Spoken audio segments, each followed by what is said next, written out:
Assalamualaikum warahmatullahi wabarakatuh. Apa khabar murid? Alhamdulillah, bersyukur kepada Allah kerana dengan limpah dan rahmatnya dapat lagi kita bertemu untuk PDPR pada hari ini. InsyaAllah hari ini kita akan lihat tajuk bagi akidah, iaitu beriman dengan hari kiamat, ataupun beriman dengan hari akhirat. Tapi sebelum tu marilah dulu kita membaca doa belajar sama-sama. Bismillahirrahmanirrahim. Allahumma aftah alaina hikmataka wa anshur alaina min qada'ini rahmatika ya arhamar rahimin. Rabbi shrah li sadri wa yassir li amri wahlul 'uqdatam min lisani yafqahu qawli. Rabbi zidna ilman warzuqna fahman wasi'an. Alhamdulillahil alamin. Alhamdulillah, bersyukur kepada Allah kerana dengan limpah dan rahmatnya dapat lagi kita bertemu untuk kelas PDPR pada hari ini. Jadi marilah sama-sama murid melihat kepada skrin.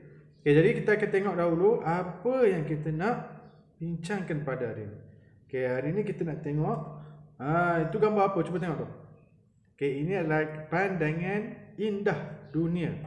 Iaitu kalau siapa yang lihat kepada pelangi, nama tu pelangi, pasti kita akan melihat keindahan ciptaan Allah SWT. Dan bila kita ternampak ataupun terlihat pelangi ni, cepat-cepatlah kita mengucapkan tasbih ataupun mengucapkan memuji Allah SWT dengan subhanallah, masya Allah, maha suci Allah yang telah menciptakan dunia yang indah ini. Tetapi murid-murid tahu tak, dunia yang indah ni, kalau siapa yang pernah pergi pantai tengok, pantai dengan warna lautnya, warna air lautnya dengan warna langitnya, dengan warna dengan keindahan pokok-pokok di tepi pantai, pasir-pasir di pantai. Jadi menunjukkan indahnya dunia ini. Tetapi adakah kita akan fikir keindahan yang berada di dunia ini akan kekal selamanya? Ya, baik. Mari kita lihat seterusnya. Okey, ini gambar apa? Alamak, dah ternampak kan? Ombak. Ombak tadi ombak juga. Yang tadi ni, ni. Ni ombak juga, tetapi ombak yang kecil. Tetapi bila ombak dah macam ni, ni bukan ada ombak dah. Kita akan panggil dia tsunami. Tsunami. Tsunami ni pernah berlaku tak dekat negara kita? Siapa tahu? Baik, tak pernah Cuma kita terkena saja kesan daripada tsunami ni. Di mana tsunami ni hari tu? Dia di Aceh, di Indonesia. Tahun bila Ustaz tak ingat. Tetapi pernah berlaku. Sehingga menyebabkan kehancuran teruk kepada bandar Aceh.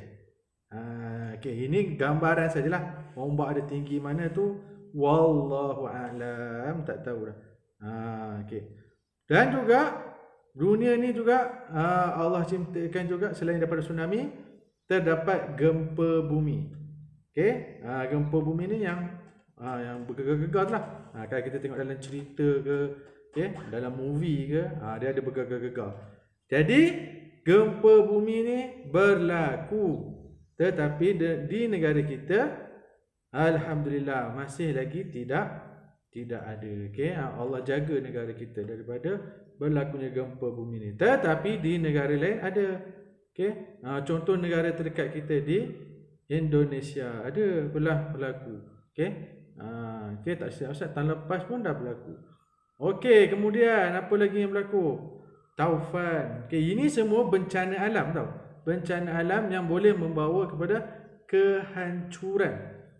Bermaksud apa yang kita lihat tadi, dunia yang kita kata indah, cantik, akan sampai satu masa akan hancur juga.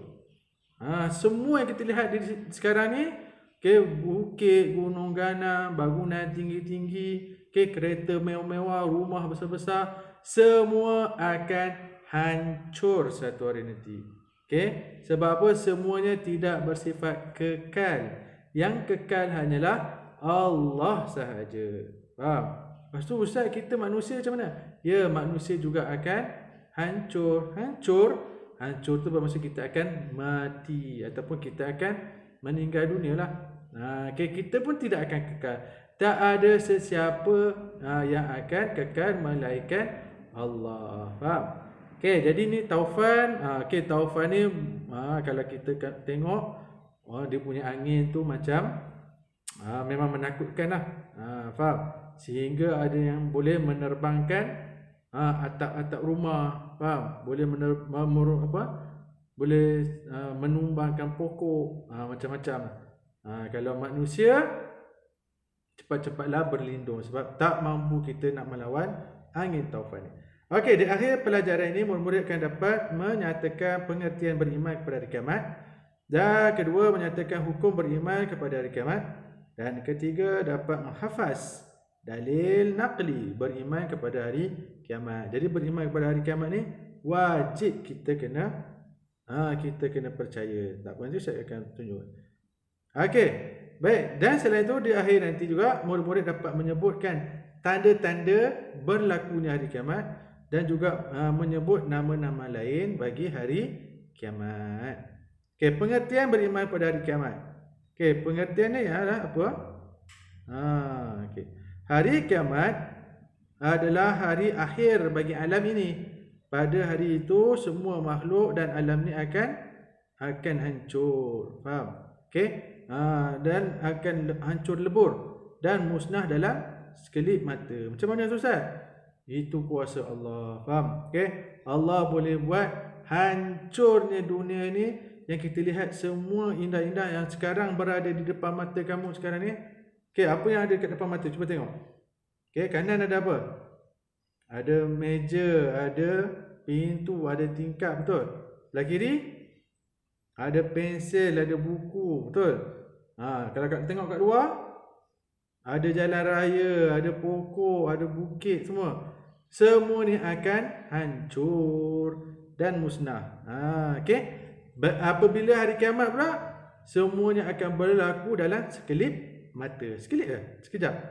Allah boleh buat, kuasa Allah. Tahu? Adakah kita sudah bersedia untuk menempuhi hari kiamat ini? Okey. Jadi kita kena ada persediaan, bukan untuk menempuh hari kiamat, tetapi persediaan kita untuk ke alam seterusnya. Apabila kita percaya berlakunya hari kiamat, okey, kita juga kena percaya adanya hari seterusnya. Yang mana manusia ni bila sudah meninggal dunia, kita akan dihidupkan kembali, dan kita akan ditempatkan sama ada di syurga ataupun di neraka. Itulah kita punya tujuan untuk kita hidup di dunia ini. Okay, bukannya kita nak terus kekal di dunia selama-lamanya, tak. Jadi adakah kita sudah bersedia untuk mencari amalan untuk membawa kita pergi ke syurga?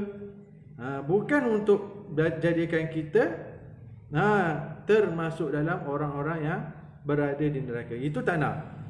Tetapi yang kita nak supaya apa yang kita buat selama ini, okay, sehingga murid-murid besar, sehingga murid-murid dah dewasa, semuanya membawa kepada jalan menuju ke syurga. Boleh?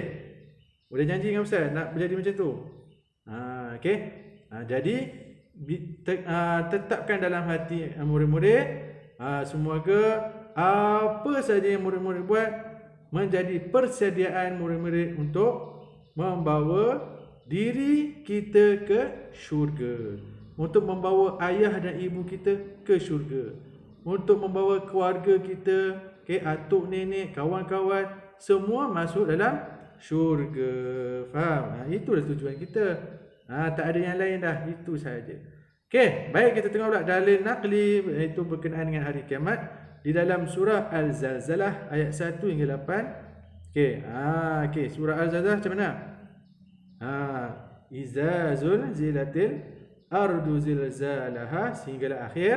Okey, iaitu surah yang berkenaan menceritakan mengenai hari kegoncangan, dan murid-murid boleh lihat inti ataupun terjemahan bagi surah Al-Zalzalah ini ayat 1 hingga 8. Bacalah, barulah kita dapat gambaran, sedikit gambaran yang Allah beritahu kepada kita macam mana hari kiamat nanti.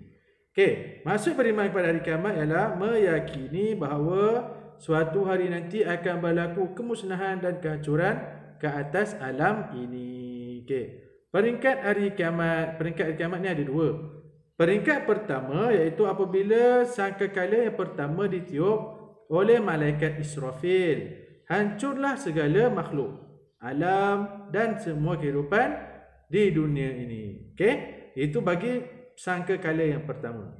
Okay, malaikat Israfil ni dia akan Allah perintahkan malaikat Israfil untuk meniup sangkakala. Okey, sangkakala tu ada yang kata macam bentuk trompet, tahu trompet? Carilah nanti kan. Okey, jadi bila malaikat Israfil dah tiup, itulah menunjukkan kehancuran kepada alam ini. Dan alam ini tidak kekal. Bila berlaku kehancuran, alam tidak kekal, manusia tidak kekal. Yang kekal hanyalah Allah sahaja. Okey, lepas tu peringkat kedua pula, apabila sangkakala yang kedua ditiup, manusia dan jin dibangkitkan semula di padang mahsyar. Okey, jadi semua manusia bermula daripada zaman Nabi Adam sampailah kepada orang yang terakhir di hari kiamat nanti. Okey, manusia yang terakhir hidup di hari kiamat nanti semua akan dibangkitkan di padang mahsyar. Okey, di mana tempat padang mahsyar ni adalah tempat penimbunan sementara menunggu hari perbicaraan dan hari pembalasan atas dosa dan pahala yang telah dilakukan semasa di dunia. Faham? Okey, jadi sebelum masuk ke dalam syurga ataupun sebelum masuk ke dalam neraka, manusia ni akan dibangkitkan dulu di padang apa dia? Nama dia? Padang mahsyar. Kena ingat tu, padang mahsyar. Padang mahsyar ni keadaan dia sangat-sangat menakutkan. Okey, tidak ada bangunan, tidak ada pokok, tidak ada apa-apa. Yang ada hanyalah sejauh mata memandang kosong saja. Penuh dengan manusia saja. Okey, jadi tidak ada apa-apa yang boleh membantu kita kalau kita menjadi orang yang tidak beriman kepada Allah. Faham? Orang yang beriman kepada Allah, dia akan selamatlah. Tetapi orang yang tidak beriman kepada Allah, okey, dia akan menanggung azab yang perit di padang mahsyar lagi. Okey, baik. Seterusnya, hukum beriman kepada hari kiamat apa dia? Okey, kita tengok dulu hukum dia. Okey, hukum beriman kepada hari kiamat adalah wajib. Okey, sebab apa? Saya dah cerita tadi, bermula daripada kita di dunia ini, kenapa kita dihidupkan, kenapa kita akan dimatikan? Kerana kita hidup di dunia untuk beriman kepada Allah, beribadah kepada Allah dan mencari bekalan kita untuk ke hari akhirat nanti. Dan hukum dia adalah wajib bagi kita umat Islam untuk percaya kepada hari kiamat. Okey, tanda-tanda hari kiamat ada dua, tanda kecil, tanda besar. Okey, tanda kecil apa dah? Itu pertama, ramai orang soleh meninggal dunia. Okey, ini dah berlaku dah. Okey, kalau tengok di Malaysia saja dah ramai para ulama dan juga para soleh, orang yang soleh-soleh, semua telah meninggal dunia. Orang yang soleh dan solehah lah, okey, telah meninggal dunia. Apa tu? Yang kedua, bermewah-mewah mendirikan masjid dan membanggakannya. Okey, kita tengok pun sama. Okey, masjid banyak. Okey, masjid sudah didirikan dengan besar-besar, semua besar-besar. Okey, tetapi ahlinya kurang. Okey, orang hina mendapat kedudukan terhormat. Okey, ini pun dah berlaku dah. Orang yang dihina mendapat kedudukan terhormat. Okey, contohnya kalau kita lihat pangkat lah. Okey, kalau orang tu dahulunya mungkin kita lihat dia tidak ada pangkat. Okey, ini pun telah berlaku bukan saja di dalam negara kita, di luar negara pun dah berlaku orang hina. Itu daripada orang yang tak ada apa-apa jawatan, okey, terus mendapat jawatan yang tinggi, ataupun satu masyarakat yang mereka rendah-rendahkan, okey, tiba-tiba mendapat kedudukan yang tinggi. Dah berlaku dah. Okey, kat luar negara ke dalam negara ke ada juga. Zina dan bunuh bermaharajalela. Okey, ini pun dah berlaku, dah banyak dah kes dalam negara, okey, ataupun kes di luar negara lagi lah berlaku pembunuhan. Okey, tanda-tanda besar. Sebenarnya tanda kecil tadi banyak lagi. Tapi itu antaranya lah. Ini tanda-tanda besar. Tanda-tanda besar pun banyak, tapi antaranya yang pertama lahirnya Dajjal. Okey, matahari terbit di sebelah barat, munculnya Imam Mahdi. Okey, semuanya ni okey, semuanya dah berlaku belum? Semuanya belum. Okey. Tetapi untuk yang lahirnya Dajjal ni, okey, lahirnya Dajjal, okey, ada riwayat mengatakan Dajjal telah ada, okey. Cuma belum muncul kemunculannya lah. Okey, sebab apa, daripada zaman dulu dah ada, cuma belum muncul. Okey, tetapi bila dah muncul tu berlakulah, dia katakan tanda-tanda besar untuk berlakunya kiamat. Okey, kedua seterusnya, keluar asap tebal memenuhi timur dan barat, runtuhnya Kaabah, Nabi Isa turun untuk menyelamatkan Islam. Ini. Okey, ini pun sama akan berlaku. Ini semua akan berlaku. Bukannya tak berlaku, betul. Keluar asap tebal, tak tahulah. Okey, kalau dulu kita dah perasan jerebu kan. Okey, jerebu pun sudah menyebabkan kita susah dah nak bernafas, nak ke sekolah ke kan, nak pergi main ke susah. Ini pula asap tebal. Asap tebal ni wallahu alam macam mana.